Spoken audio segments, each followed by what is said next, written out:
How to make a DIY face shield at home.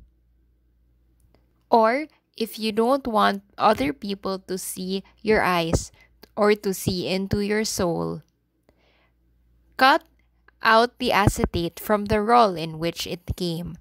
After this, cut out the corners.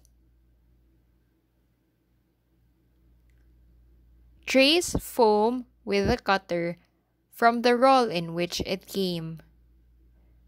Cut it completely with scissors.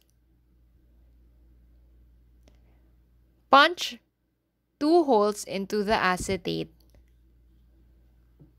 and put mounting tape on the foam. Peel off mounting tape protection. Then stick the foam onto the acetate. Stick it well and staple 2 times on each side to secure it. This also keeps the viruses away, fact or fiction. Tie the garter into the punched holes. We double tie it to keep it secure.